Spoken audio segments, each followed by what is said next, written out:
Help each other to grow. Teach the brothers what you know. Keep a clean heart in your chest. Watch the blessed flow. Look out for the children. Pure love we give to them. August down to run to all them wills then. Enough money start running at the place. No more guns now coming at the place. In my going out and coming in always. Most I praise. The youths them fi have no fun. Pray for the bad boys, go lock them gun. Policeman stamp shoot them down. By today, I am Peter Holmes, Seattle's elected city attorney, and I'm here in support of legalization, taxation, and regulation of marijuana for adult recreational use. The only clear result members of this committee should be aware of as far as marijuana prohibition has been is to create a highly profitable market for the product itself and to relinquish its control to criminals.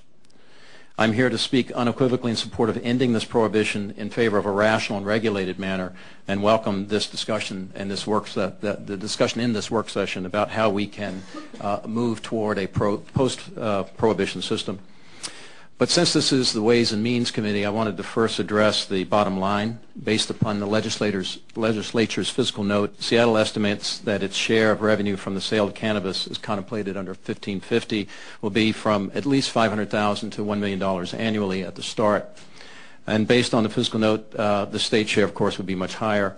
The savings in our police, law, and courts, as well as in our jail budgets, is harder to estimate, but would in my opinion, easily add a similar amount to budget relief for the city of Seattle.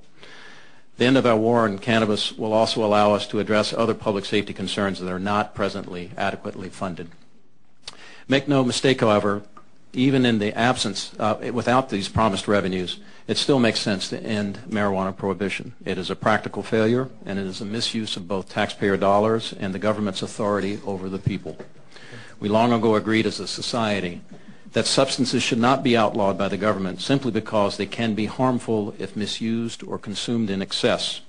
Alcohol, food, and even cars can be extremely dangerous under certain circumstances, and cigarettes are almost always harmful in the long run.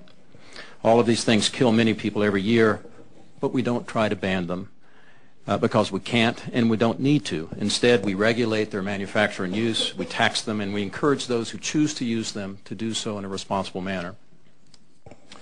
You will no doubt hear fears expressed by opponents of legalization, and as a criminal prosecutor and as a parent of 2 young adults, I can fully relate to these concerns. But as you hear these fears expressed, please ask yourself and ask of your witnesses, how might that fear be rooted in prohibition itself? In other words, don't let yourself get caught up in this fear, but simply recognize that it's difficult for anyone to envision a legalization landscape for cannabis has been driven underground by prohibition. Ask instead that people justify continued cannabis prohibition, and they will invariably cite concerns that are a result of prohibition itself or are indistinguishable from other substances that are not banned.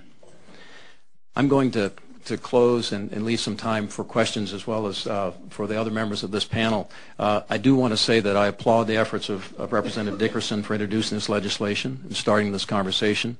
I believe it is very likely, though, to lead to a successful citizens initiative if the legislature doesn't step up and do the right thing first.